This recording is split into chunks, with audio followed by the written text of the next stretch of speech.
Hello, everybody, and welcome back to another exciting episode of the Grief Let's Talk About It podcast. You guys know who it is. This is Tony Lynch, and yes, we are your number one podcast from bringing you stories around death, dying, and grief, and all the messiness that comes in between with some amazing people out here changing people's lives one heartbeat at a time. Now, before I bring on my next guest, I would like to just say that this is a live stream. So if you have any questions or comments, put them in the comment section. We'll be sure to answer them as we go. Now, if this is your first time tuning in, do me a favor. Head on over to that YouTube channel, hit that subscribe button, hit that bell notification so you'll be notified every time that we drop a new episode. Now, before I bring on my next guest, she has been on here before. And so you guys enjoyed her the first time. You guys are going to enjoy her again. She's bringing a topic that needs to be really talked about and dove deeper into it. Now, before I bring her up here, I'd like to say that this is for educational purposes only. And for everyone who's tuning in, thank you guys for tuning in. Now, without further ado, welcome my guest, Bonnie Bridle, back to the show. Hi, friend. How you doing? I am doing great, Tony. It's wonderful to see you again. Thanks for inviting me back. Of course, of course. And thanks for coming on again. And we're going to be talking about something that really needs to be talked about today. But before we get into that, and reintroduce yourself to the audience. Tell people who you are, where you're from, and about the work that you do. Thank you. I am Bonnie Bridle, the Anxiety Avenger, and I am a therapist, a transformational coach, an author, and a speaker. And the work that I do, my mission, let me say that, my mission is to take everything that I learned through the years from being a younger person who suffered with a debilitating panic disorder and agoraphobia.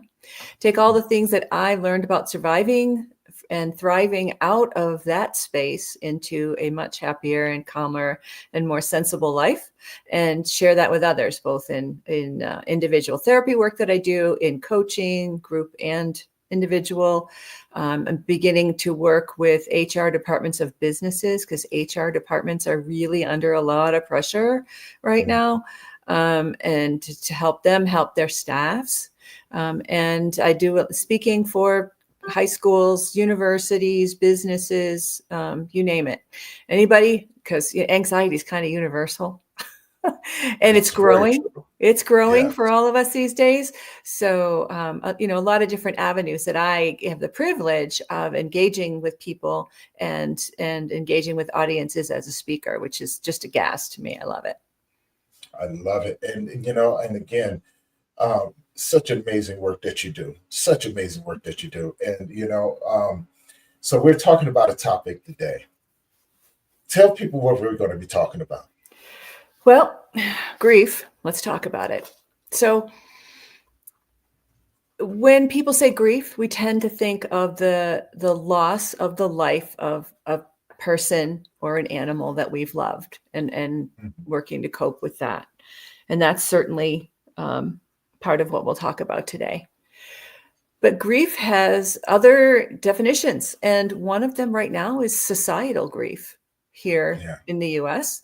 There are a lot of things happening that are very painful for people. There's job loss, there's fear of loss of supportive programs, and people who are invested in the stock market are worried about losing their retirement. I mean, there's that kind of grief that hits all of us, like, oh, something that's happening to us as a collective. And then, of course, there are relationships that end or that go bad. Sometimes we grieve those. I know that's personally happened in my life. And what I want to look at today is the difference between some people who are dealing with grief tend to get really so much into it that they're drowning in it, that they can't step outside of it. It's so heavy when a loss happens to us at first, it's so overwhelming that that's all we can think about. And then as time passes, generally it tends to lift, to get a little bit better. You see things differently, but sometimes people get really stuck there. And other times people are working so hard to avoid the grieving process. Oh, I don't want to have to, burden my wife or my husband or my kids with that. Or I just don't want to think about it. I have to do this. I have to focus at work. I have other kids to take care of. I can't. So they push it out. So neither of those places, like being completely absorbed by grief or trying to push it away, either of those places is going to help us to heal. So this might sound odd, but grief can be scheduled. And when we schedule our grieving process and allow ourselves specific times and places to delve into the pain, delve into the memory, delve into the connection that we have with the relationship or person or animal that we're grieving, and make a specific time to allow ourselves to be in that space, then we're less likely to be completely absorbed or less likely to push it away and have it keep coming at us. Like, for instance, say someone has to work. This is my sister-in-law is grieving the loss of her child to suicide. So she's got to work. She's back at work now. She's have to grind out all the things she does. And I can only imagine that this is constantly coming to her. And she has said to me, oh, when I get home, I try to be up for my husband because I don't want him to, have me coming home like this every day. It's like, when do you allow yourself to be in the space of actually grieving your loss? Oh, well, I try not to, I have things to do. I don't want to think about it that much. Yeah. That is how we get stuck in the perpetuation of the grief hanging on to us. If we can allow ourselves, right? So 4:00, you get out of work. You take maybe this just off the top, take a half an hour to drive in this person's world, drive to the park and just sit and commune with that person that you've lost. Make that connection, have those memories, go ahead and be deep about it. Set yourself a timer on your phone if you want, 30 minutes. I'm scheduling to just be in that space. And then when that alarm goes off, then moving on to the next thing, because it's going to keep coming, right? We try to avoid the pain, and I feel it like a tidal wave. Like I'll be doing something else and not be thinking about what I'm grieving. I bet you know what this feels like. Oh, yeah. And all of a sudden it just comes at you from behind, and knock you right over, right? If we can have a space to be in that and we can allow it and then move out of it until the next time it's scheduled, we may not get hit so hard. And then we don't have to pretend that we're not feeling what we're feeling. Right. Now, I have questions, right? Because oftentimes when we look at grief, and you said it, sometimes, a lot of times it comes like a tidal wave. It don't give you, it will give you subtle warnings and things like that. And what I find a lot of times, and I'm guilty of this myself, I will push it off until it becomes so overwhelming that it forces me to sit down with it, right? Yes. Now, one of the tools that I did develop, right, when it comes, no matter what I do, I pay attention to it. I begin to not walk away from it, but begin to walk into it. And I can go to a place inside of my mind and in my heart to where I can imagine myself sitting down in the proverbial hurricane of it, in the middle of it, and I can slow things down. And what I found was that the things that I need to address, it's often sticking out like a chest, right? And I'm able to reach up and grab it and pull it out, open it up, look and see what it's trying to teach me, extract that information and put that back into that proverbial storm. And I find that it's absorbed in, like it's no longer sticking out anymore. I'm able to then get up, allow it to release itself, and I can breathe. And now I'm one with what it's trying to teach me. Wow. And so and the reason why I say that, because again, that's for me, right? What I do may not work for other people, but I think that's, for me, it's part of the gift that was given to me through this grief. And so when you speak about scheduling it, I think it's such a foreign concept to most people, because most people will go, how do you schedule something like that? Right? How do you push it off enough to go, you know what? I'm not going to deal with you right now. I'm going to wait till at a certain time, and then I'll give you the attention. Because the motto, I had a saying. I still have this saying, that when grief shows up, grief is selfish. It doesn't care what you do. It doesn't care where you at. It doesn't care who you're talking to. Grief is like that. How do you say? It is like that partner that says your world is centered around me today. Right, you know what I'm saying? And I need your attention, or if not, I'm going to throw a temper tantrum, right, until you give me what I need. You know, so Yes. Wow, that's a great way of looking at it. Greed is a selfish being that wants your attention. It doesn't give a darn where you are, who you are, what's going on. It wants it now. Oh, right. yeah. It's Yeah. spoiled. It's spoiled, right? It's spoiled. It's like, hey, you going to pay attention to me, and all of a sudden, when you don't, it's like, oh yeah, Right. And that's what that blow up feels like, right? When we're trying to push it away and you can't. And I know it sounds so weird and foreign, but if you it's, and I know when a loss is fresh, it's chaos, right? It's just chaos in our minds. But we get to a point as we move along where it's possible to think about it this way. And so say you go to work, you start work at 8:00, and you can take a break at like 11, and you want to schedule a few minutes of walking outside of the building and just being with your feelings, being with your grief. When we have this set, it's like, okay, 8:00, I have to do this, this, and this as my job, or taking care of my kids at home or whatever.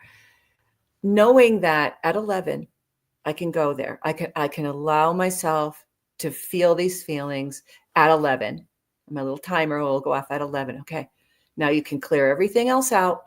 You can forget about everything else you're doing, put everything else aside, and just be with those feelings you need to process. Because if we don't process them, they will own us. Yes. Right? Yes. And people process grief in different ways, in different amounts and levels of time, but we've got to process them. And so for some people, actually scheduling when we can process really works, because then, okay, 11 to 11:15, I'm here at work on a break. Now I can go back and do my things because I have allowed some process to happen. But otherwise, I know for people I've talked to, otherwise, for some folks, it's like all day long, it's knocking on the back of my head, right? And it's spinning around all the thoughts. I'm trying to control all the thoughts while I'm doing all the things I need to do. If we can just package it, let it be at 11, come back to it. More peace around the things that we're doing while we're trying not to be overwhelmed by grief. And okay, so I have questions. Right. So I'm imagining, right? You know what I'm saying? In order to schedule that, you have to be aware. You have to be emotionally aware of what's going on, correct?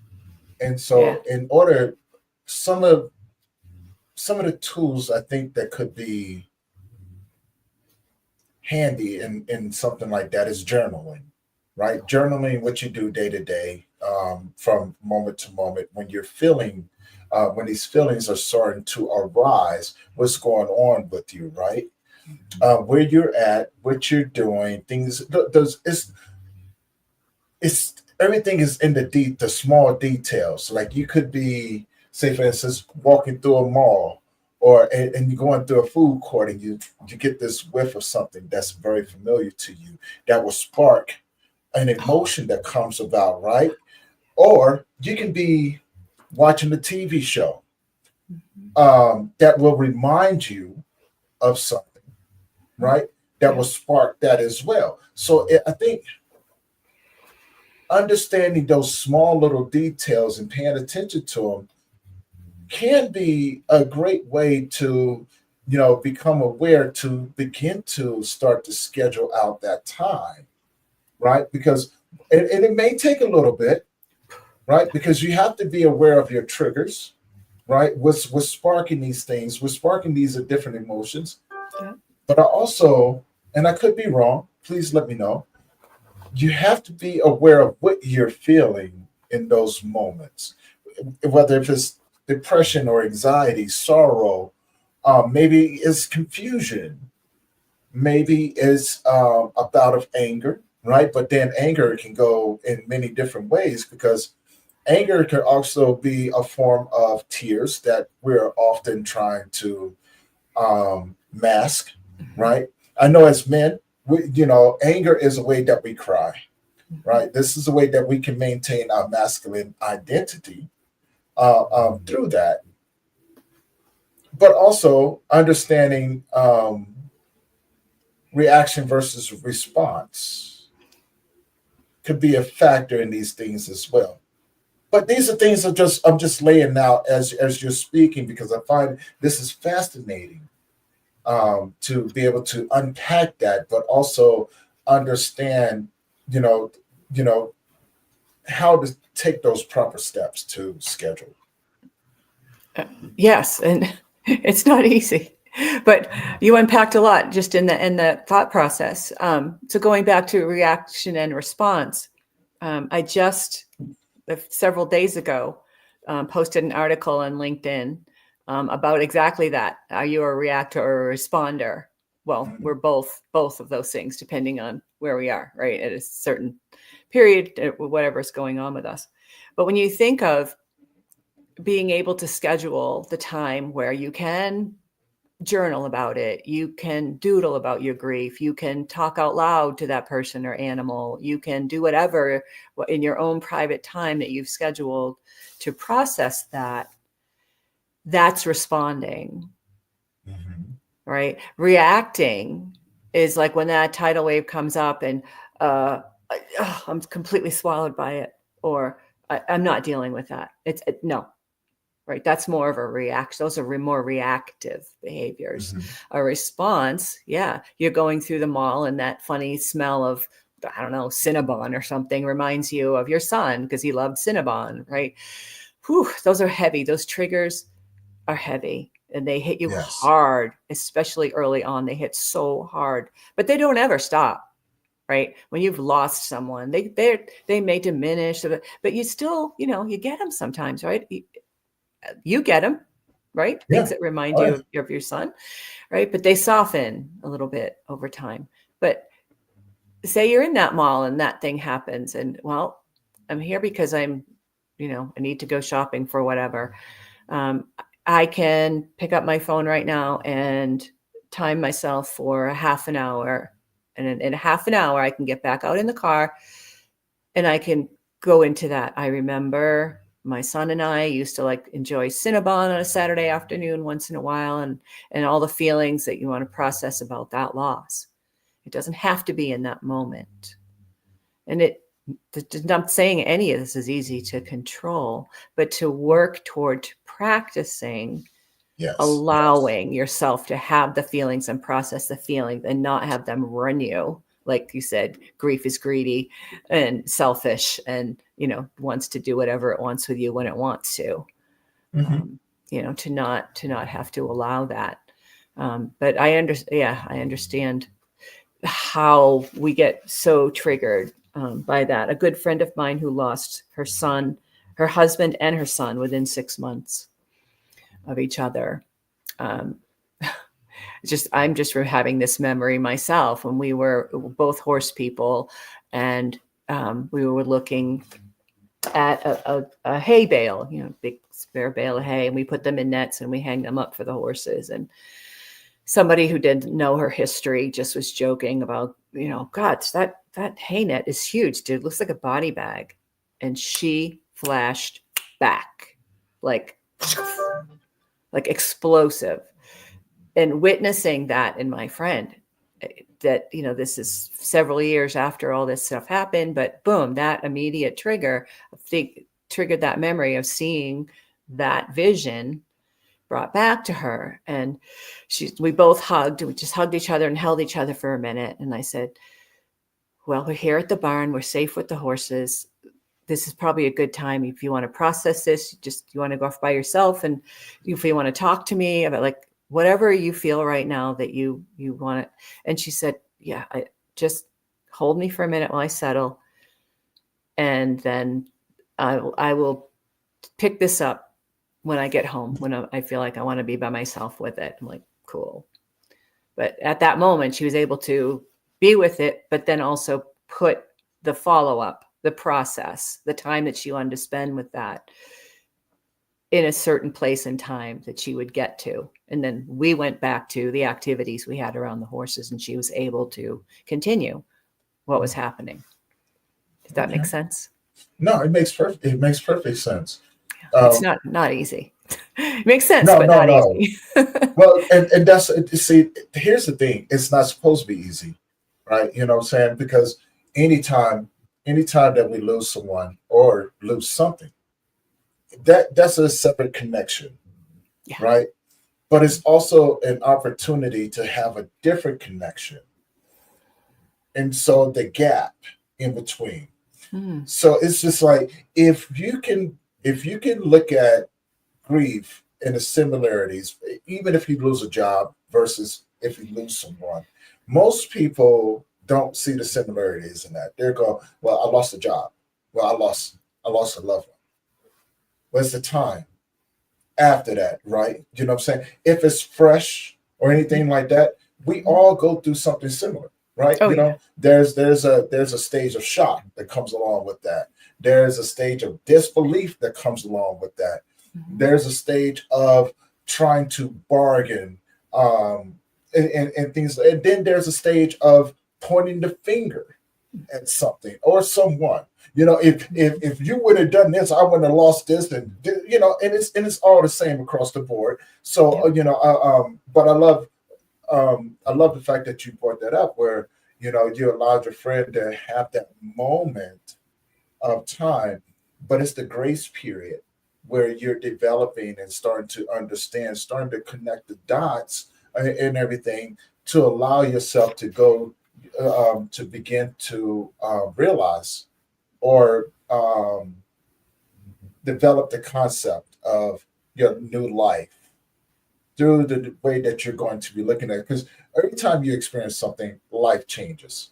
Your perception of life changes, right? You know, and so you have to, you know, because if you lose a job or you lose a vehicle, home, or anything like that, you're going to develop tools to say, I'm not going to let this happen again. So, but you have to remember what happened in the beginning. If you lose a loved one, you have to say, you know, this person is not here anymore with me. So now I have to redefine what my identity looks like moving forward. And in that, what does life look like for you moving forward? Yeah. Wow. Right? So Yeah. these are different things that we would have to put together. But I also love the fact that what you mentioned in society, right? So the societal grief that we are all experiencing right now, with everything being changed, the economy, you know, the fears that people are now experiencing, but this new unexpectancy, right? Great way Because of saying it. no one knows what's going to happen. We have talks of segregation. We have talks of a collapsed economy. We have talks of recession. We have talks of martial law. We have talks of going to war, right? And then you add in those things that families are being separated through deportation. Um, there's a lot to unpack. So when we look at these different things,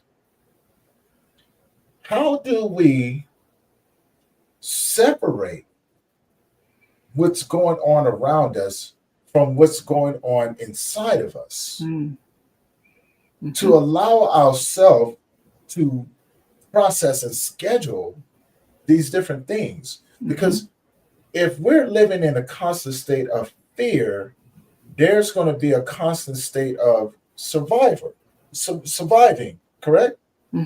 Yep. Survival mode. Survival mode, right? Yep. Or victim mode, depending on the Victim. individual, right? Yep. So let's unpack that a little bit, because I think I find that people should understand that there's a way to be able to do that. And I think you were talking about that a little bit. So I want to dive a little bit deeper into that. How do we separate these things to allow ourselves to schedule time to think in a more rational way, but also have grace as we begin to breathe and redevelop our heart chakra. Yeah. That is a wide question, my friend. It's a wide question. It's a very wide question, but I think it's answerable. Yeah, it is. Yeah. So, right, all the things you described. I don't care whether you do or do not have a political affiliation. We are so far beyond that. Yes, we are. So far beyond that. And the fear and the grief of people, friends of mine, close friends of mine, have their family members have been deported. We're actually disappearing people now, like the Duterte and the Pinochet regimes of Argentina and the Philippines did, sending people to a country they never been to, who have not had due process, right? Who may well be completely innocent of whatever, that just scooped up and sent off. So that's a grief for everyone. We're disappearing people. Our retirement savings are in jeopardy. I can't afford the groceries. What do we do? The car's broken. I don't have the money to fix that anymore. We can't buy a new one. The tariffs, all the stuff. It's stress, it's anxiety, but it's also grief, because I hear from people a lot that, well, the United States was never perfect. We all had a lot of work to do. But now a certain safety, a certain comfort, a certain expectation is dying. Like, we never expected to go back to a place where women and people of color are erased but that's what's some people are trying to make happen right now in the United States, right? The whole diversity, equity, and inclusion piece, erasing people, erasing their accomplishments, messing with our sense of safety, because things change every minute. There's some big drama every single day that people are like, I don't even know what to pay attention to anymore, right? So grieving the lack of safety and comfort and calm is societal for us. There's just too much going on. No matter who you are, no matter what category you put yourself in, there's a lack of a loss of sense of safety in a lot of situations. And so, like you say, how do we go from looking at that outside of ourselves to how we manage this inside of ourselves? And community, whether that is your ability to connect with other people and talk through things, if not other people. And in my last appearance with you, talking about getting out in nature, talking to trees, talking to wildlife, talking to pets, getting it out of yourself, the feelings that you have. So even if you don't feel comfortable talking to other people about it, there are beings like animals and trees who will listen to you. Yes. Get it out of yourself, even if you can't share it with another person. Because if we're just holding it in, that's where the explosions come from. That's where the arguments at work, that's where the family relationship issues come up, because we get triggered and that ball that we're trying to hold so tightly comes out, right? And so when you think even of scheduling grief, scheduling that expression of that loss, that can be scheduled as well. And for myself, even now, I wake up in the morning or think about, what's next? What are we going to hear about happening? Who's been hurt now? It's kind of, to me, it's like a hurt. It's like so many people are being hurt, losing their jobs and being shipped off to wherever, and being worried about being an LGBTQIA person, not being safe in the country anymore. So much hurt's going on. And that I grieve that. I grieve the hurt and the pain that's being caused to people. And so part of my schedule is, before I do anything work-wise in the morning, I go out the front door. I get dressed. I don't give a hoot what I look like. Get dressed, pull a hat on, put on some shoes, and get out the door. And I walk to move my body. One of the things that I know really helps me, movement, get that energy flowing, get your lymphatic system working, get rid of all the toxic junk that builds up from up here and goes through your whole body, and get out and move. And then I'm with those thoughts sometimes. And I'm with the grief of the loss of a relationship with someone really important in my family. And I remember the loss of my brother and being with him when he passed away. And, everyone's got their grief list, right? And so I go back and revisit those when they come up, but that's a scheduled time. I'm out walking, I'm listening to the birds. If something or someone needs to visit with me that I need to go work through my grief process again, that's a scheduled time for me to do that. And so when you're asking about this societal piece, community, yes, if you can connect with other people. I actually have twice a month community that I've created called the Anxiety Avenger Alliance Peace Now, which is in the freebie you can share with your folks, where we get together at 5:30 Mountain, 7:30 Eastern on second and fourth Wednesdays in a community, and like bring your shit, bring your stuff, bring your pile, right? And we work together through energetics. So that's one thing we haven't really talked about. What do you do in that space where you have scheduled your grief? You could journal, as you mentioned, which is a great way to get it out of here and into writing. Then it has a place to live. Like, so we often want to hang on to it, right? We want to hang on to grief, right? We don't want to let go of those feelings. We don't want to forget. It's the worst when you lose a person, you start not seeing them clearly anymore. And the guilt of like, oh God, I don't want to forget them. It's a horrible feeling. Yeah. That can be journaled about. That can be doodled about. That can be spoken aloud in the car by yourself. You can record it if you want to save it. But energetically, to get the things, to get the energy out of our body that's created by that, which becomes blocked if we don't get it out. So yeah, movement is really helpful. I incorporate several practices myself all the time to keep from slipping back. I'm not going back to my debilitating panic disorder. I'm not going back to agoraphobia. I'm not going back to not being able to do all the things I want to do in my life because of all this grief that's still here and some that's growing. I'm not doing it. So how I avoid doing that is using one evidence-based practice, which used to be woo-woo. Love when people say that. All that is, that's woo-woo. You know what that is? That's Western culture telling you that only one kind of therapeutic work or medication is the only option you have to calm yourself, right? Some of these woo-woo practices come from Eastern traditions for thousands of years as medical practice that work. Problem in Western culture is they don't make anybody money.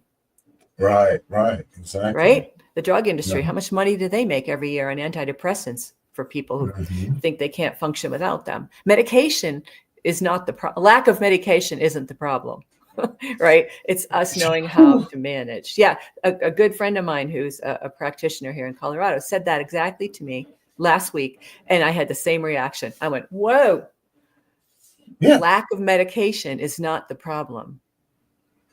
Not knowing how to release the blocked energy that gets built up, problem, right? That's where it gets stuck. So I use EFT tapping, which is based on the Chinese meridian system, the energy pathways that go through our body. As you're sitting there, Tony, and I'm sitting here, our bodies are balls of energy. Our heart is sending energy out all around us all the time. And any other living being is doing the same thing in our direction, right? Because they're all doing this all the time. And so the EFT tapping helps I'm sure people may be more familiar with acupuncture, even if they haven't experienced it, but to use the needles, they go into the meridians to move blocked energy out. So tapping on those meridians and talking about what it is that's stuck. Like right now, I'm really stressed about my friend losing their federal job. I don't know how they're going to survive, how they're going to pay for their groceries. We have to help them with, and we go through this tapping thing, and it really helps to release blocked energy. And there's a whole other layer to it that has to do with eye movement and vibrational sound that stimulates the ventral vagus nerve, which is a good thing. It helps to calm respiration, slow the heart rate, calm the organs down, right?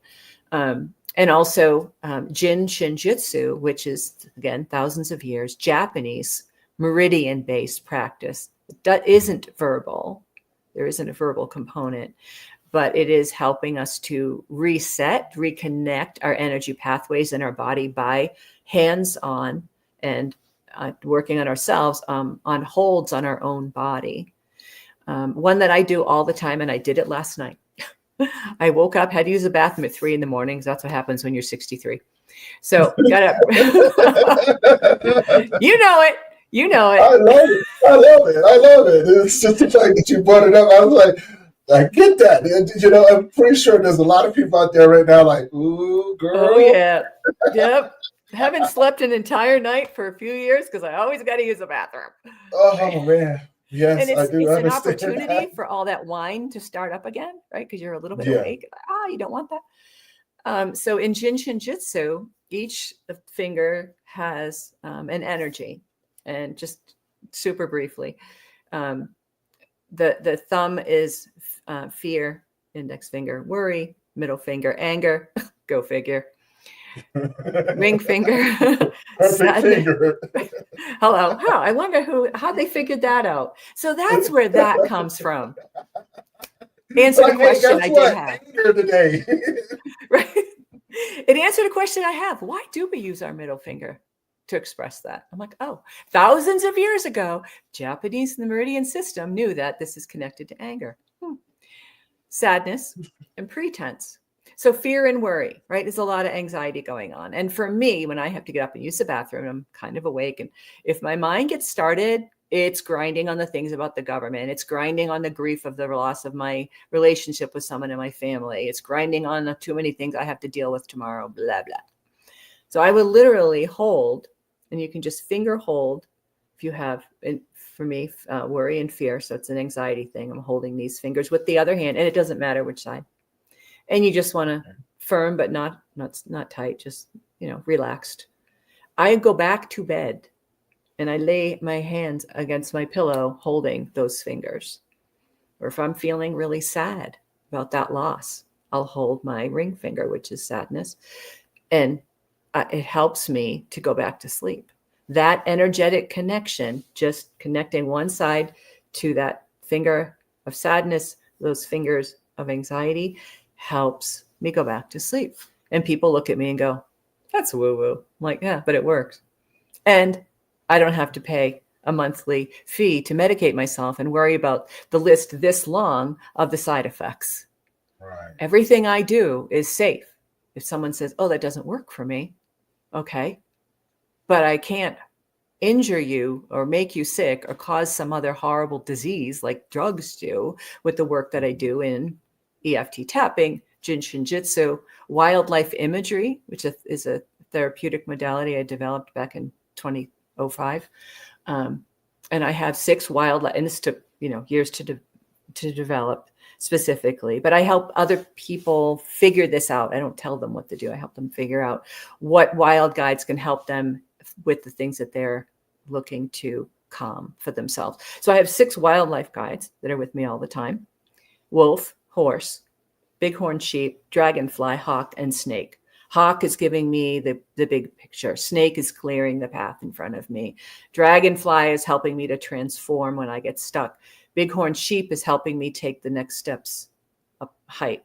Horse is giving me flexibility and grace, and wolf is protection.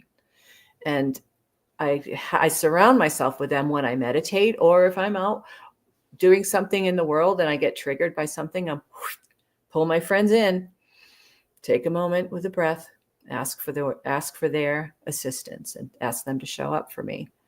That's another way that I can immediately calm myself. I'm not alone, which is really important for a lot of people. You're in a situation, you're in the grocery store and you're having a panic attack because you're thinking about that grief piece that you have, and there's no one right next to you that you can talk to. There's no one you could say, I need help right now. I mean, if you really, needed medical help, that'd be one thing. But you know what I'm saying? There isn't anybody, and they're there. I'm never by myself if I don't want to be. It's like when you're a kid, imaginary friend, right? But it's Understood. powerful, and yeah, it's powerful. And I wrote about it in my book. I wrote about how when I was just like 8 years old, kid, a lot of stress in the family and whatnot. I got really attached to the book Charlotte's Web. I love Remember? that book. Yeah, one of my all-time favorites, and one of the most favorite books worldwide, childhood books. Charlotte, the spider up in her little corner in the barn, saw Wilbur, the pig, running around in a panic attack because he was going to be eaten for Christmas dinner, figures out if she writes complimentary adjectives about him in her web, then everybody thinks the pig is magic and the pig doesn't get eaten for Christmas dinner and the whole thing. So Charlotte, to me as a kid, was my first wildlife guide. I didn't know that. I didn't think about that then. But it helped me in 2005 to process that this is something that I can use and help other people to develop and use for a sense of safety and personal power. Charlotte was she was my guide back then when I was a little kid. I would think about her. It's like, she saved Wilbur. She saved Wilbur. She can help me. Yeah. That's where all that comes from. So EFT tapping, Jin Shin Jitsu practice. I'll never use the word woo-woo ever again. The wildlife imagery practice and those specific vasovagal tips. The one that's the kind of fainting that I had when I fainted on a plane. That's another story. Polyvagal tips to help stimulate that ventral vagus nerve to be calmer. Yeah. Even box breathing that Navy SEALs use. Think for a sec about how much pressure they're under, right? How many opportunities they have for stress and anxiety. Right. Just breathing in for 4 counts, holding it, critically important for 4 counts. Breathing out for 4 counts, holding it at the bottom for 4 counts. Around at least 4 times. Is all you have to remember is number 4. Breathe in 4, hold 4, out 4, hold 4 times. And you'll feel the difference because in the holding, it increases the CO2 in the blood, which lowers our heart rate. So even just that, it's like, oh, I'm nervous, I should take a breath. If you take a 4 count breath and you hold it at the top and hold it at the bottom, 10 times more effective because it will directly lower your heart rate. That's one of the vagal strategies I use. There's a lot of them. I love that because, and as you were speaking about that, I started, a lot of various things started running through my head, because it began to make sense. Yeah, and I was just, I was talking to a friend of mine, Rob, who was talking about the vagus nerves and how, how to regulate it, especially when you're going through something traumatic. And helping people understand how to reconnect the synapses through them so you can begin to reconnect the brain with the body, right? But also to be able to slowly but surely calm that vagus nerve down and how it does affect how you function on a on a moment to moment, day to day basis, right? Because as they say, the body keeps score, but no one really ever breaks down how the body keeps score.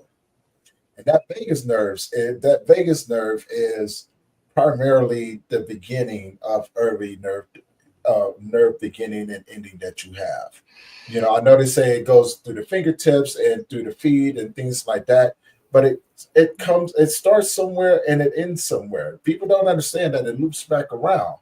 And if something is off, you have to pay attention to the body's warning signs. Mm-hmm. So I love the fact that you brought that up. But also, you said something about the fingertips. And this is just me. This is just me being curious and funny at the same time. Okay, so the anger, the middle finger. How many times have we flipped people off? Enough to know that what I'm saying. Maybe we shouldn't do that all the time. Like, hey, screw you. But there was something that you said that I found. I got a little bit of a chuckle out of it as well. The sadness is associated with the ring finger. But that's the ring finger. That's supposed to symbolize a happiness, right? Uh-huh. Mm-hmm. You Good know, question. it doesn't really help the argument of me not getting married anymore. It actually kind of helps with this now. Like, hold on, that's associated with sadness. I don't think I want to have any parts with this. Now hold on, I'm not responsible for whether you get married again or not. Well, I've never been married because now I understand why it's associated with sadness. I'm not quite sure if I want to do that. Oh my No, gosh. no, look, that's just me. That's just me. You know, just having fun with it and everything. Because I know I know a lot of happily married people out there in the world, right? And me, when you said that, I was like, well, it doesn't really, it doesn't really encourage me to want to get married if that's associated with sadness, because I don't think I want that, right? I Yeah, don't think I want that. So, see, yeah, come on, let's talk about it. since we're talking about grief, there are the positive emotions also associated with the finger holds. But we're talking about grief, right? Mhm. So fear, anger, sadness, pretense, and worry. But the hands are also the fingers are also about love and connection and heart and warmth and joy. And in the system of Jinshin Jitsu, and I am a recipient, right? Okay, I share with people, with clients that I work with, what I learned from being a recipient of the practice. I'm not a practitioner. I am a practitioner of EFT tapping, yes, not of Jinshin, but I use it every day. I don't get out of bed in the morning without going through what's called the main central, which is and you know chakras, so you'll know that setting the Right. energy from the top of the head through the third eye onto the nose, collarbones, sternum, gut, pubic bone, tailbone, all of that to just like as you're sitting there, as we're sitting here right this minute, energy is flowing, right? And so we have an energetic pathway that comes up over our heads, down between the legs, back up, just constantly moving like this. And if it gets blocked and tweaked and stressed, it's not smooth. So just that main central piece smooths that out. So before I even get out of bed in the morning, I'm setting myself to have a smoother energetic experience when I get up and I put clothes on and push myself out the door. But before I even get up, I do that. And so actually one of I know you know of my book, Cracking the Crazy Maker's Code, which obviously is for sale to people, but I also share my friend Betty Wall's book, The Power to Heal Myself, which is a handbook written at like a fourth grade level. It is the easiest thing to absorb ever, which is great because I've looked at all kinds of other things written about how Jin Shinjutsu works, and it's not always that easy to attach to. She made it very easy and created a handbook of how to use Jin Shinjutsu on a daily practice on your own. That is for me like a Bible of my daily existence. I use it all the time. Like I said, I couldn't sleep last night. Whoop, I got my finger holds. In the morning before I get up, I'm doing the main central energy practice. And so I have that one too. It's on my website. I am actually selling her book as well as my own because I believe that much in the power of Jin Shinjutsu and the accessibility of using it on my own and being able to read and understand it that she's provided, that I share with people as well. Because I don't, one of my cardinal rules, Tony, I don't share anything with somebody that I haven't either I practice with others, I've experienced myself and had results with. I don't talk about anything if I don't personally know, have seen or experienced it working for people. And I'm my own best experiment. If nothing else, I am my own best experiment. I try everything Oh out yeah. on myself, right? And then if it works, I'm like, hey, I'm gonna share this with y'all because this is working. I'm not messing around with theory. I'm not messing around. You said something earlier and I want to just touch on it just a little bit. You said that when you talk to your friend who's a practitioner, medical practitioner, the statement was, there's never a shortage of medicine. I want to add to that because they're absolutely right. I think the problem is that no one, there's never a shortage of pharmaceutical medicine. Right. And so people neglect the natural medicines that's already provided for them. Yes. And I'm Right? not blaming people for neglecting it. They have been Right. taught that it doesn't work so that the drug Yes. companies can make money on them. Yes. Yeah. And that Woo-woo. was, I was the woo-woo, right? And I was just talking to another guy on my podcast, and we talked about these very exact things. And he put some good tips out there for people. And it was he said some things because there's a huge misconception, but we actually once he said it, actually made sense. He goes, when you're looking for natural medicines, stay away from seed extracts. And the reason being, look, I don't think a lot of people understand this, right? And this is why people often find themselves in trouble, especially when we're talking about societal grief. People talk about homeopathic ways, and sometimes people will improvise. And so people will look at things like, grapeseed extract, right? Or grapeseed oils, right? Things like, people will eat orange seeds. Because, okay, so there was a study put out some years ago that seeds contain this enzyme that actually help fight cancer, which we found out was totally wrong. It wasn't the seeds that was in there. It was the vitamins that you was extracting from said vegetable or fruit, right? Like vitamin K. Okay. Mm-hmm. That's a huge proponent. People don't even know anything about this. That's why it's something that's not talked about. But it's the enzyme in the vitamin K that actually help diminish and revive the dead cells that cause the cancer cells, because the dead cells in your body is toxic, right? And so what it does, it builds up. It's just like a callus. Something's inside of your body. So what it does, if it's not breathing, it forms a shell around it, right? It's just like a wound, right? You can go through a cut or something, you'll feel that hard scar tissue right there that hasn't been broken up. But if you massage it enough times, eventually it will begin to break up and soften back up, right? So when you have something inside of your body that's foreign, well, the body is trying to protect itself, so it encases it in white blood cells. White blood cells can actually become very toxic in the body, which turns it into some form of cancer. So, and then it attaches itself to a healthier organ or cell, which in turn, that's where it's actually built up from. So what people were doing, and this has been linked to what people were doing with eating the seeds, and they found out that the seeds were actually poisonous to the body.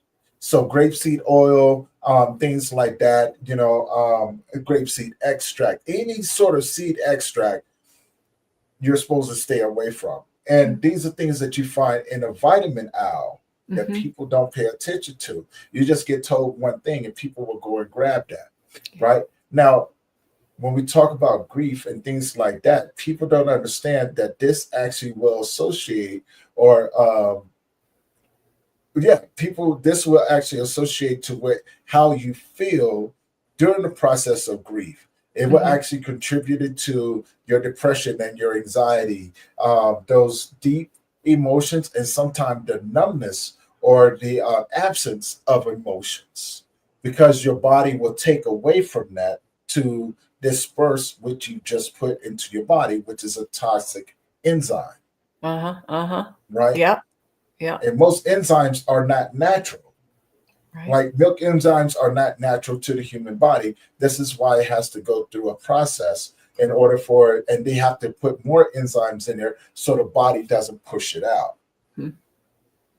So But yeah, those when you were saying that, I was like, wow, people really don't know the depthness of how um, how all of these things can affect, especially when we talk about scheduling out grief and things like that, right? You know, because the things that you put into your body can affect your energy, Oh, right? It will absolutely. make you drained, right? Because and then you'll never understand why. And I was talking to a friend of mine, and this is a personal trainer in me, right? You know what I'm saying, as well as the grief coach. I was talking to a friend of mine, and she kept saying, I'm just so tired all of the time. Now, I've been knowing her for probably 28 years now, and she's experienced a lot of loss. She just recently started really actually wanting to deal with these things. She's finally gotten to a place to where she said, I'm just tired. I don't want to feel the way that I do. And so, you know, watching her, but I also watch the things that she eat. Pomegranate seeds. Like a lot of people don't know that pomegranate seeds are not good for you. You're not supposed to actually eat the seeds. Eat You seeds. eat the membrane outside of the seed. So you see people popping pomegranates and never spit out the seed. Well, they're putting that toxicness inside of their body. It's not good for Wow. you. Well, think about it this way, right? When you drink pomegranate juice, are there seeds in it or just Mm-mm. the juice? The No. juice. So why would you eat the seeds when you get the pomegranate? Wow, that's so interesting. And there are outlets that advertise these seed extracts, and you should have them, and blah blah. Do more research. Do more research. So again, not blaming people for not knowing. Imagine this No. for a second. Imagine this for a second. You're watching TV. Every ad is for some drug with some cute name that you should ask your doctor about, even if you don't know what the heck it does, other than potentially give you cancer and liver disease, right? Mm-hmm. What if that time was spent educating people about vitamins and supplements and real foods? Nobody be making any money. That ain't happening. That's the problem, right? We have no education about it. So we hear some soundbite about how this oil or this thing is really great for you. You should do this. Oh, yeah. And foods that are whole and that are good aren't good for all the same people, right? Not Right. everyone has the advantage to go out and have nutritional testing done. I fortunately have been able to do that and found out that things like bananas and eggs were causing problems for me. Mm-hmm. And I'm like, oh, those are good for you, right? Obviously, they're good foods. And no, not for me. For the next person, yeah, for sure, but not me. Um, so it's individual across the board. And then you're talking about supplements and oils and that are supposed to be good for us. And then when you're asking your friend what they're eating, how much processed stuff, how much artificial flavor, how much coloring, how many emulsifiers, how many preservatives, how blah, blah, blah, can go on forever, right?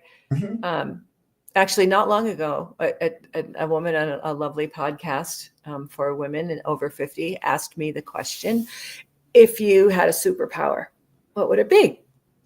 And we had been talking about nutrition a little. I know, I can think of 10. Um, and I thought, here's one I've never thought of before. It just popped into my head. I would like to be able to ban all foods that have anything in them that isn't natural. Mm-hmm. Mm-hmm. Picture that for a sec.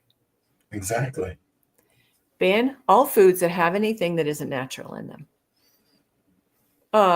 What's for dinner tonight, honey? Uh, snap peas, right? If we could do that, and you're talking about grief and stress and all the stuff, and grief, hello, does that not make a lot of people eat to comfort ourselves? Mm-hmm. And right, and companies that market things they say are food, which are not sometimes. We're attracted to those crunchy, salty, oily, sugary things that make us feel better, and they're designed to be addictive. It's Mm-hmm. designed for you to want more. The ingredients, Mm-hmm. right? All that stuff people don't know because nobody talks about that. The health industry, I have other names for it that I won't share today. That's a topic for another time. Yeah, you know it is. That's amazing. I love it. And how that is related to grief. We're making ourselves sick, Mm-hmm. And Mm-hmm. again, like my friend quoted, a lack of medication isn't the problem. Is No, it? no, It's it not. really isn't. It's what we're doing to ourselves every day. How we make what's already overwhelming, the loss of people, animals, situations, beliefs, the things that we lose. The loss is bad enough by itself Yes, without making it worse with yes, all the things that are available to us to make it worse with. yeah. And not having that knowledge. If the health industry could teach us what real food is, a lot of companies got a business, wouldn't they? They and would, and which, yeah, and they they would, should, right? and Because for one, when we think about how most medicines are processed, it's processed through toxic waste that they cannot dump into lakes or into landfills anymore because it damages the earth. Look, check this out, right? If you took some of the pills that you have and used to put them in, say, a plant pot with a healthy plant, watch what it does to the plant. It strips the nutrients from it, yeah, eventually killing it, right? Can you imagine if it does that to a plant? Because you have to water that plant once in a while, right? And eventually that peel or something dissolves and it's absorbed into the soil. That plant takes that what's ever absorbed in there and it absorbs it within itself, mm-hmm. eventually killing off the things that keeps it alive. Yeah, that makes sense. And that's what it does to you, Yes, right? That's why you have the liver problems. That's why you have the kidney problems. yeah. That's why you have the heart problems. That's why your lungs, don't function the way that it used to. This is why you can't remember what you did 10 minutes ago. This is why sometimes you may need a CPAP machine because you got sleep apnea, right? This is why you may become an insomniac overnight because your body can't regulate itself, Mm-hmm. right? This is Mm-hmm. why you may wake up in the middle of the night and all of a sudden you develop, irritable bowel syndrome and things like that. And you can't figure out why, or you may be restless. All of those different things, Mm-hmm. right? No one really ever pays attention to those things. No. No. Oh gosh, you just made me have two flashbacks, Tony. One of them is a family member, extended family member who lives on Diet Pepsi and those Rice Krispie treat things. I mean, Mm-hmm. like the junker. And this Exactly. person started talking to me about restless leg syndrome Mm. I just like, I don't even sure I can have this conversation with you, friend. You're dealing with restless leg syndrome and keeping you up at night. Your nerves are twitching, and that's what you're putting in your face. They are related. They're Exactly. related. But again, you said something because if they're putting this in their face, like Yeah. No the knowledge. definition of comfort food, right? So whenever you're going through something, instinctively you want something to comfort the feeling that you're having. Mm-hmm. So what do?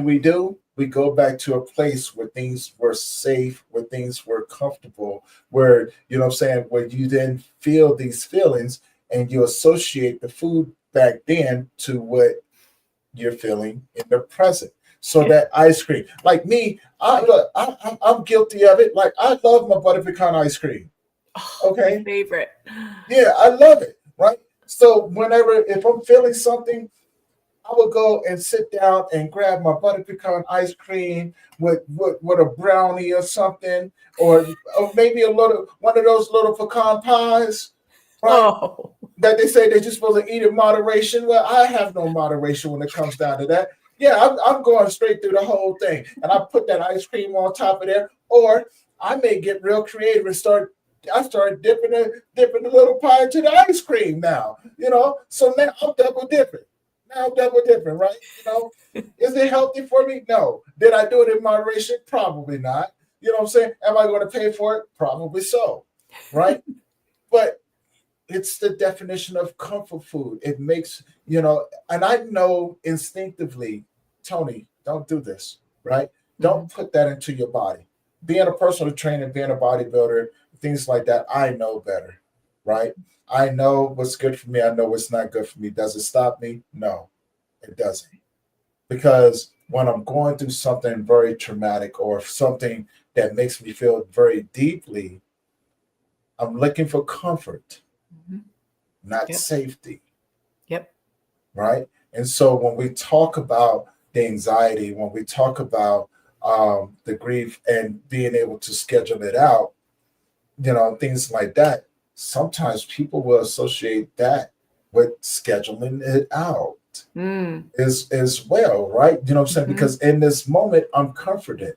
I can feel what I need to feel, but also do something that lessens how I feel, right? Because after you put that stuff into your body, you do what? You drain. You know what I'm saying? You're normally pass out. You're normally, you know what I'm saying? You're normally just lay there and get yourself into a very deep depression and not want to move somewhere, right? Yeah. Yeah. But I love the fact that you put those tools up saying, hey, no, get up and move.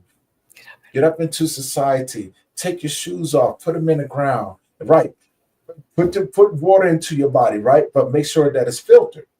Yeah. Because you don't want those heavy leads and metals into your body. No. Right. Good So quality. make sure filtered water. Make sure, and here's something I often teach other people too. Make sure that if you're eating fruits, make sure it has seeds in it. Because if it doesn't have seeds in it, let's put two and two together. If it doesn't have seeds in it, how did it grow? Good Right? question. Think about this. Since the beginning of time, this is how we reproduce what we had. Anytime that, like, I grow a lot of my own foods, right? You know what I'm saying? A lot of my fruits, a lot of my vegetables. I grow a lot of that myself. Why? Because I know what's in it, right? And I can pretty much get my hands in there. I can feel the soil. I can be a part of the growing process with it. That's Right? healing. That's healing right there, too. That's healing, right? But Yeah. I know where it came from. It came from this seed that I was able to nurture into what it's going to give me. Right? I know where it came from. I know there's no harmful chemicals that's being sprayed across it. Right? Also, I know that it's fresh. I know that it's fresh. Whenever I get my meats and everything, I'm friends with the local farmer. Hey, I need some eggs, right? Eggs coming from the local farmer versus eggs coming from the store. Which one do you think is going to be more beneficial for me? Plus, I eat a lot too, right? Even chickens, beef, right? I stay away from pork, so I don't eat a whole lot of pork. But my chicken and my beef, yeah, I have friends who hunt, so deer, elk, antelope, ostrich, turkey, all of that. I know where that comes from, right? Yep. I even go out there and do it myself, so I know where it comes from. You're Even lucky. fish, right? Even fish. I go out there and I catch my own fish. I will not buy it out of the store because it has to. When you buy fish out of the store, you have to realize if it's salmon. If you're not in an area where salmon is not swimming around in your waters, where do you think it's coming from, and what sort of process do you think it has to go through in order to get to where you at? Yes, and some companies have very loose farming regulations. You have to There you know go. on that package where it came from, and you can look at that. I've studied some of that, looking at tilapia, that really popular fish, tilapia, that some countries do a better job, like Ecuador and the United States do a better job of the farming processes than like China, not a place to buy tilapia from. But yeah, and you're incredibly fortunate. How many people live in northern Colorado and have farmers around them and have friends who hunt? Not many, right? Yeah. Yeah, and I'm like same. We get elk in the freezer, and from our friends who do the same. But that's really rare. So many people live in a food desert. They're just trying to get good food, and it's barely available to them. Like those are and that's a grief. That's something for me to feel. I feel grief about that for us as a society, that some of us are left out with like the only thing for 10 miles around is a 7-Eleven. Right? I mean, that's the way it is for some people in America. And that's bullshit. That in is a country bullshit. of this kind of wealth, that inequity exists around health. And when you were talking about supplements, you also made me flashback when I first started learning about that. I was in my early 20s. My anxiety was running the show. And I met. I love it. I love it. It was like a really shitty dance partner. That's what that was like. I can dig that. I can definitely dig that. And I went to this lovely gentleman, Eli Jacob, in Manchester, Massachusetts. He was a Chinese medicine practitioner. And I'm like, how do you know? Like, what do you put in? Like, people say this is good. And he says, well, there are things that are good for your body and things that aren't. And muscle testing is one way to show that. I'm like, okay. So he goes, here. He puts calcium and magnesium in my palm, hold my arm out. Okay, now I'm going to press down on your arm, so hold your arm up. Okay, I'm strong. I can hold my arm against your press. Okay, great. Now I'm going to put another tablet in your hand. I want you to put your arm out, and I'm going to press on it, and you hold it up. And it went splat. Couldn't hold it up at all. Mm-hmm. Like, what did you just do to me? He said, I put arsenic in your hand. I'm like, oh. So my body could not hold up against force with this poisonous item, this poisonous supplement in my hand, where ones that were positive for my body strengthened me, and I was able to hold against that force. That was an eye opener for me. I've looked at everything since then, like in that way, like what am I putting in my mouth, or what is around me right now that is helping to elevate my body, helping to me to be healthy, and what forces are pushing against me. So, right. So I could talk myself blue in the face to my former middle school students about Takis. Sorry, Takis company, but you're one of the worst offenders. Here's a list of ingredients like this. I say, if the ingredients weren't in your grandma's kitchen, you shouldn't eat it, first of all. Right. But all the color and the junk and the it's got to be hot and like bright colors and all this stuff. And kids are eating them like constantly. And then they're in class and they're twitching like this and they're struggling to learn and they're getting into arguments with themselves. And then they don't feel good. It's like, I know you're 12 and this is really hard for you to understand. But this stuff has poison in it. And that's why when you eat a bunch of it, you're twitching or you're falling asleep on the desk, and there's nobody out there to tell them. There's nobody out there to show them difference unless their families, understand about whole foods and all the things. And like you say with your butter pecan, God, I love butter pecan. It's so good. So yes. It's okay to treat ourselves once in a while. If we could see these things as treats, and treats don't happen all the time. Treats are once in a while, right? And in small doses. So, and I love mint chip, coconut ice cream, mint chip, my favorite of all favorites. So I can't do coconut ice cream, but the mint chip. Oh yeah. Yeah, I will fight a kid now. Okay. That little 2-year-old, I'm like, yeah, I'll take that from you. Yeah, I'll do that. Because I'm that person. To tell on me and everything. It's not good. God, I hear you. I mean, the stuff is so, everyone has their favorite, right? And so having some of those things as a treat is one thing. And I was just, I follow a wonderful psychologist on LinkedIn, Dr. Faith Galliano Desai, Desai. And she wrote an article about eating those foods last thing before bed. So sometimes I eat dinner too late. I have a big old salad, like my husband said. She makes me eat salad big as my head. Like, that's right. Eat a salad every night. Big as your head. And that's a big head. Believe me. You better stop. You better stop. I'm telling So you. we have a big old salad. We have some good protein. We have some carbs, right? And then once in a while, I want a little ice cream. Well, I eat those things in the earlier part of the day, like dessert for breakfast, if you will, because my body is better able to metabolize them than if I do that at the last thing at night. And Dr. Faith was right. She wrote about sugar.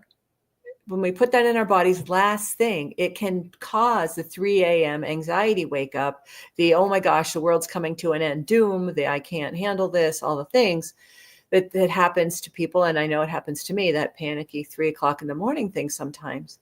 And so I tested it. So, because, any excuse to eat mint chip ice cream, I'll take it. I love it. I love it. So for 2 nights in 1 week, I ate my dinner, all the good stuff. And then I had 45 minutes before bed, I had a bowl of mint chip ice cream. And then the other nights of the week, I ate my salad and my good dinner, and I didn't have anything else. Well, guess which 2 nights? I was awake, 3 o'clock in the morning, anxious, stressed out, sense of doom, couldn't go back to sleep. Like, oh, that is exactly right. So, I know you're going to have your treats. Go ahead. Make them a treat, not a regular thing. And have them earlier in the day, dessert for breakfast. Because your body can have the opportunity to metabolize that. And you're not sitting on a sugar load when your body is trying to quiet down so you can sleep. Right? Your digestive system, you don't want to be having to deal with that and metabolizing sugar when you're trying to sleep. You can't do both. I was like, oh, that was genius. So yeah, I've gone back to a little mint chip once in a while at 10 a.m. I love that. I love that. Yeah, it's safer. And now I tell your friends stop taking my my little phrases, right? The one who asked you about the superpower, because I stole that from somebody else. Okay, you just gave me. I stole it from somebody. You can't just be taking it from me. Right? So you tell your friend, she and I gonna have to talk. All right. I will. You're gonna have to use it in the right context. That's right, and I appreciate that you ask for it, because we should all be thinking about that. Yes. You tell your friend we're gonna talk. We're gonna have to talk about it. Like, I know you took it from me. I took it from someone else. Well, it is a fair trade that you can also recall that the problem is not a lack of medication. You can have that. You can have that. Well, it's one of those things I've often I've always explored, right? Because when you've seen as much as I have, and I don't go to the doctor for nothing. If I have a common cold, I know vitamin D, some eucalyptus, things like that can open up the pathways in order for me to be able to get rid of the mucus. Vitamin D, because normally when you get sick, it's because you have a lack of sunlight around you. Normally winter times, things like that. When the temperatures are fluctuating, your metabolism is not functioning optimal. So you have to do things to help your body function the way that it needs to. So increasing certain things, vitamin D3, your vitamin C, a lot more other fruits and vegetables, potassium, magnesium. But also two of the things that people don't pay attention to is, your increase in silver in your body, an increase of gold into your body as well. Right. And so these things can actually contribute and have a really good synthesis within your body to help optimize your metabolism and get it performing at peak. Which is going to eliminate the buildup of mucus within your body, which is actually going to eliminate sickness, right? And now, so those are things I've always explored. And plus, I don't trust doctors. I have trust issues. right? I do. I got trust issues, and the things that I've seen them do, I'm like, yeah, no, I'm not gonna put myself in that situation because that's just wrong. So I don't do that. So those are just some of the things, especially when I was going through my grieving process, and I still go through my grieving Of process. course you do. I find I find ways to naturally calm myself down through either yoga, stretching, meditation, Hmm. reading, Hmm. but most importantly, allowing myself to sit within the storm of grief, the hurricane, as and to slow it down enough to see what it's trying to give me, Ah. and then to be able to return what is not needed back Mm. into that storm. So, Oh and yeah. and this is what I like to call, this keeps you from being hit unexpectedly, and the more and more you extract from it, the slower the storm goes, Ah. because Okay. you grow within it, right? It's not such a scary place to be. It becomes a place of knowledge and wisdom, of giving, right? But also receiving of the emotions that come along with that, right? And the gift that is remembering, Mhm. Mm. right? Yes. So, and those tools, like you said, tapping, breath work, Hmm. things like that do play a factor in it, because you have to move it, which is part of the Eastern civilization, like far as Africa, tribes in Mexico, from Australia to New Zealand, those Yes. Aboriginals, right? So if we Yep. took a page out of their book and actually thought about what we're doing over here, Hmm. well, it's being slowly incorporated back into Western civilization through practitioners like yourself, because those are ancient things, even from the Buddhist monks, right? Hmm. And understanding vibration and frequency, Yes. Oh yes, for right? sure. You know what I'm saying? And what does that look, and how does it affect your body? Understanding your own personal vibrational frequency will actually help you align with being able to heal, but Hmm. also rationalizing, or responding accordingly to slow down enough to be able to schedule those times to grieve. Absolutely. To slow down enough to be able to schedule those times to process your grief. And Right. slowing down is using those energetic practices to unblock the stuck anxiety and anger and rage and fear and sadness and all the things. Oh my gosh. And when you mention the practices of indigenous people worldwide, There you go. right? The mental health practices, the farming practices, the food um, creation and production practices, Hmm. being being at one, being connected to the earth in whatever space, we're talking about New Zealand, United States, Finland, every country, every area of the world has its indigenous population and people and ways of functioning, ways of being in the world. And for me, with the wildlife imagery piece, I looked really at the indigenous people of the Americas and how connected they remain to our source, which is nature. We Hmm. came from nature. We didn't come here with computers, with phones, with Right. televisions, with Right. vehicles. It's all completely unnatural to how human beings are designed. And yet Exactly. we spend all day in them, right? So even now, it's funny how things roll back. I pulled an article years ago and put it on something that I was shared out, and I still have it on what was called the nature pill. Mhm. A doctors actually prescribing 20 minutes in nature to somebody. Get out in nature somewhere for 20 minutes every day, at a minimum. That's just enough to reconnect ourselves. That is our source. That's where our calmness, that's where our knowing, that's where our groundedness. all comes from, is the natural world. So when we look at indigenous practices of different peoples around the world, they have so much knowledge. And that's what I'm talking about specifically with the Chinese meridian and Japanese meridian systems of thousands of years, that they have so much knowledge.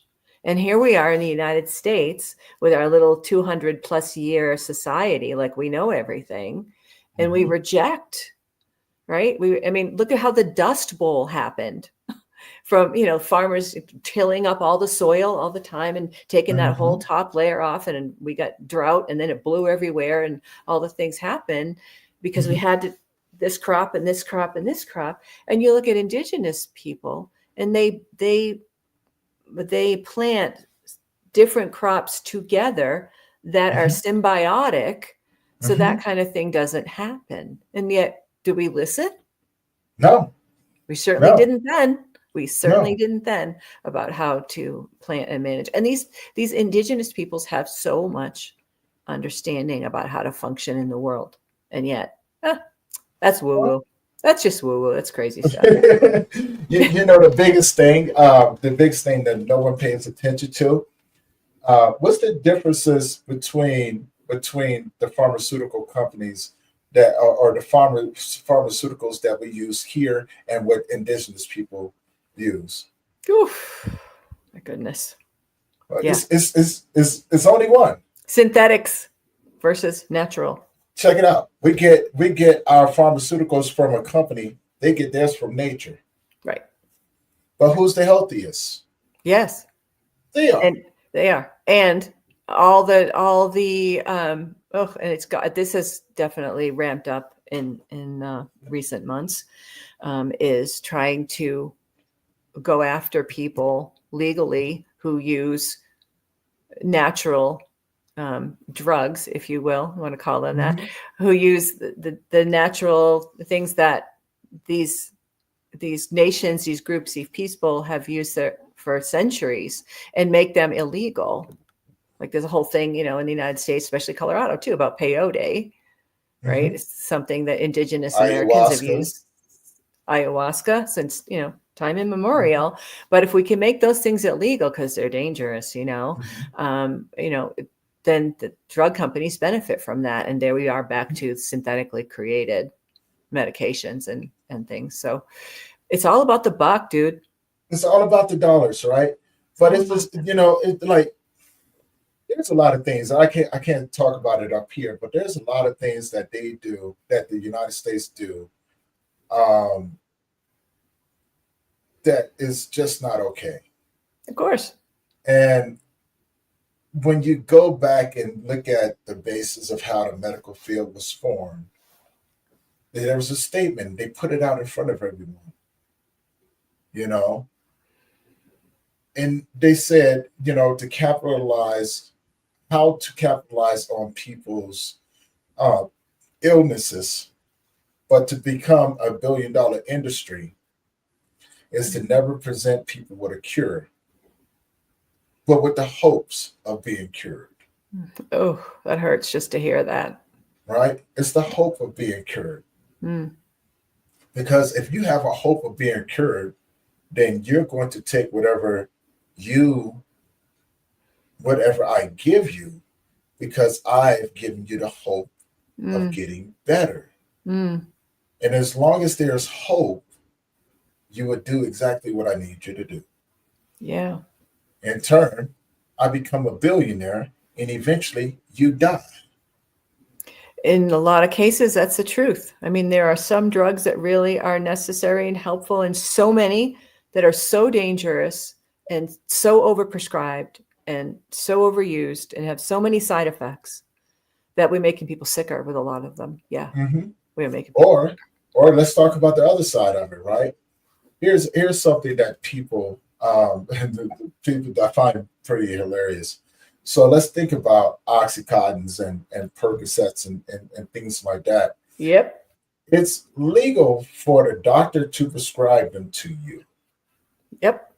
It becomes illegal if you get caught with them by the police. Yes. How How does that work? Yep, that's really true. And how dangerous those have been when kids get into Hmm. medicine cabinets.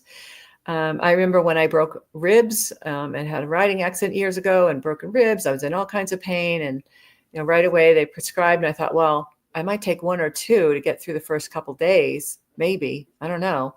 And I went to the pharmacy, and oh, here's your prescription, a whole freaking bottle of perks, right? Hmm. And I'm like, look, lady, I might take one, two, three of these to get through a couple of days. Can you just give me the? Oh no, that's how the prescription thing works. So off I went. Who knows how careful I am with things. Who knows what might happen when I take some of that stuff. And here I am with a bottle of all these pills I'm not going to take. I know that I'm not going to. And they're out in the world where somebody else could potentially get a hold of them and get into trouble, right? And then there's all that thing with the family who came up with the OxyContin thing. They've been sued and for all the addiction issues. How much grief have those drugs caused for people who were injured or ill or whatever? It took them, got addicted, died from overdosing, committed suicide on them. I mean, the stories one after another after another. An Yeah. extended family member of mine, a high school kid, a hockey player, got seriously injured, was given that type of drug and spent the next 4 years trying to get off of cocaine. Hmm. Hmm. And it's, Fortunately, he survived, but a lot of people don't talk about yeah, a creating lot of grief. people don't. A lot of people don't, and that's a whole different topic right there. I got, there's a doctor out there right now that would tell you, and he does cocaine. He does all of these different drugs from heroin to cocaine, and he'll tell you, he goes, it's only addictive in the United States. He goes, but the real stuff is not. And they actually use it in a lot of different countries. People can fact check it and things like that. This guy was on the show. He goes, a lot of these drugs that we get over here chemicals have been added to it to make it addictive and dangerous. But in different countries, if you get the pure stuff, they actually use it for medical purposes. Wow. It's actually prescribed to you for medical purposes, right? Because and again, when you think about some of the things that, um, say for instance, cocaine, right? Over here, you have to go to the guy on the street Right. to buy it, right? Right. You know what I'm saying? Your local dealer, whatever, right? You go to him, give him a couple of bucks. He's giving you what you want. Say for instance, you go to a foreign country. Well, it's a plant. Mhm. It's a plant, They come from plants. Yes, they do. right? And so, what happened?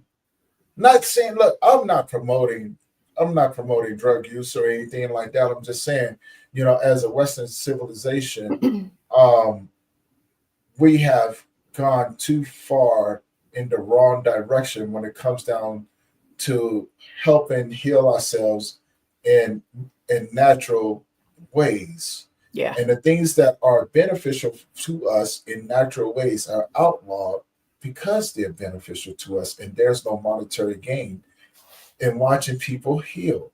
Right. Right? That's sad, but I can't say you're But wrong. that's the industry that we built. And so we can we can definitely dive into that. But wow, I knew this was going to be a great conversation. I really did, and definitely, for you, you have a freebie that you're going to be sending everybody, right? That you're going to be Yes. sending So them. Let's talk yes. about that for a minute. Tell people about the freebie. Okay. So that'll be in your show notes link with some other things. It's simple. Simple gets done. It's simple, and it is simple practices that I use every day. It's not some theory, not some, oh, that's a cool idea, I'll send that. This is what I actually do Mhm. in part to manage myself every day. So I sent you a PDF that has a reminder about hydration. And with each of these things, I have a little explanation of how and why this matters. Hydration, movement, gratitude, imagery, things that I use all the time, every day to settle myself. Always big glass of water in the morning after I get up and after I do my Jinshin, I go out and get some movement in. Then I take some time to just, big things, little things. What am I grateful for right now? Mm-hmm. Oh, well, I'm really grateful that little baby gate that I have in the house here works, because I have a lovely dog that's visiting us, but she's not good on stairs, so she won't fall down the stairs. So really grateful we happen to have that gate. Two, really grateful that my husband pulls his truck into the driveway every night safely, and he's not out dealing with his own stuff by drinking or doing drugs or whatever people do to help themselves feel better. He's not extracting himself from this relationship. He rejoins it every day. I'm grateful for that. Big thing, right? Whatever it is, taking that moment and the imagery piece, the animal thing. And people can look these things up. You can research indigenous practices online, the medicine, the powers of different animals that are seen as, like, wolf as powerful, wolf as protective. And a hawk has that ability to see small details from a great height up, seeing the greater picture. Snakes can clear a room. I love snakes. see, we got to talk about that. I'm not messing with you. I'm not messing with you at all. Talking about snakes are fun. But they're great, and they clear the path ahead, right? They're doing this. It's not just a straight line. They're checking. And so understanding the powers of different animals and insects and birds, helps me to keep myself calm. So that's on the list. And then I put the links and QR codes for the online community. My Anxiety Avenger Alliance Peace Now community is there. And to my newsletter, Musings from the Menagerie, I put a newsletter out twice a month with tips and thoughts and ideas. And like I said, a little while ago, I put one out on reacting or responding. And yesterday, my newsletter came out. It was titled, You've Never Been. And you open inside, it says, you've never been afraid to ask questions, was something somebody really important in my life said to me once. And he was very, very helpful to me in the work that I'm doing. And I said, yeah, there's a difference between being anxious and being shy. I used to deal with a lot of anxiety, but I'm not shy. And yes, I will ask a question if I want to know something, and just talked about that and like how I'm questioning sometimes what I do, what I'm doing and how I'm doing it. And I'm asking for help when I need it. And I try really hard to connect with other people and network. And my natural set is to be a little more introverted. I gain my energy by getting some time alone. So I have to kind of push that out a little bit, but just exploring things that I know everyone else is thinking. That's pretty much how it goes in the newsletter, is I'm exploring things that come up because they come up in life around me, and I know other people are thinking about them and maybe not having an outlet or addressing them. And finally, I will send you a link also, Tony, to Speaker Hub, which is something that I spend time in, a platform as a networking group in my speaking that asks for anybody who wants to review my appearance as a speaker and give me some feedback, which would be great. I love feedback. Feedback is good. Most definitely. So, yeah. Most definitely. But it has those 5 tips explained that are daily practices for me every day. Keep it on the lowdown. Keep it on the lowdown so that I don't lose my ability to cope with all the pressures every day. I think you did fabulous. Doing fabulous work out there, guys. Bonnie will be sending those links over. So if it may not be in the links right now, but when she sends it over, I'm going to put them in there. You guys will be able to reach out to take those freebies, what I'm saying? But also her information will be in there as well. And so you guys will be able to get in contact with her. And she is in the great state of Colorado as well. She's just on the south end of me. One of these days, I'm about to take a trip out there and give her a hard time. Maybe go ride some horses. We'll keep you guys updated on that. Okay. And Bonnie, I want to say again, as we begin to wrap this out, man, it was such a pleasure. We always have a great conversation. That synergy, that vibe that we have, and you already know you're more than welcome to always come back on the show and and talk about whatever we want to talk about, right? And we always have a great time. Always have a great time. So now I have two questions for you. Um, one, the first one, how can people find you? People can find me on my website, bonniebrindle.com, and on my speaker site, bonniebrindlespeaks.com. Those are very easy ways to get in touch with me and find out about what I do. And then the links that I gave you to the community and the newsletter, which are in the freebie, are other ways if they're interested in those specifics. But those are the best ways to get a hold of me. Yep. And we're gonna have all of that stuff ready for you guys. So now my second question: if you had a superpower, what would it be? I love that squat dead. I do. Well, you already know that I want to make all food have no artificial and junky ingredients. You know that. But another superpower I would like to have is to change the perspective of mental health so that people understand that grief and anxiety and OCD and neurodivergence and all the things are just part of human nature. And that if you're suffering with one of those situations and you're trying to tamp it down and not let anybody see what's going on with you, like I did for years when I was younger, I would like the superpower of making it okay to just talk about it. Just recognize that if I'm feeling this, my neighbor next door has probably been through something like this too. And if one of us says something, the other one's going to go, oh, really? Me too. And then you have something to talk about. So yeah, I'd like the superpower of changing the attitudes about mental health and our mental health diversity to be something that we talk about as naturally as a broken leg. Yeah. I like that. That'd be it. And one last thing, if you could leave the audience with something, what would you leave them with? The understanding that anxiety is just blocked energy. That's it. It's that simple. That future projection of something that may or may not happen, which usually does not. All that grief and sadness and heaviness that we carry. It's just blocked energy.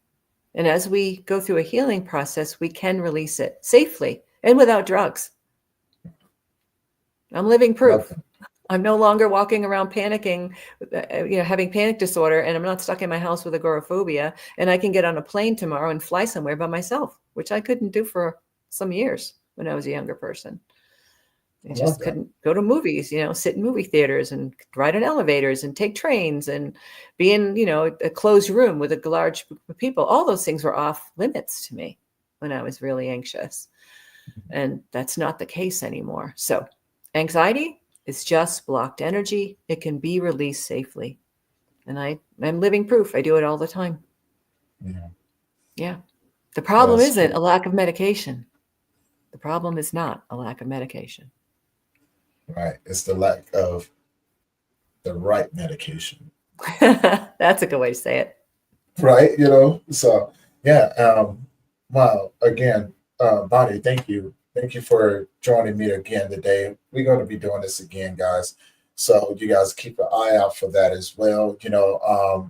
When I get the links, go and check it out on the YouTube channel. If this is your first time tuning in, do me a favor, head on over to the YouTube channel, hit the subscribe button, hit the bell notification so you'll be notified every time that we drop a new episode. Bonnie's information will be there. You guys will be able to reach out to her, grab that freebie, get some tools, and let's get you guys on the right path of learning how to schedule to sit with your grief, right? And with that being said, guys, thank you for allowing me to keep bringing these conversations to you guys with these amazing people. Thank you for your continued support. And guys, we're going to see you guys in the next one. I love you, and we're out. Thank you. You're welcome.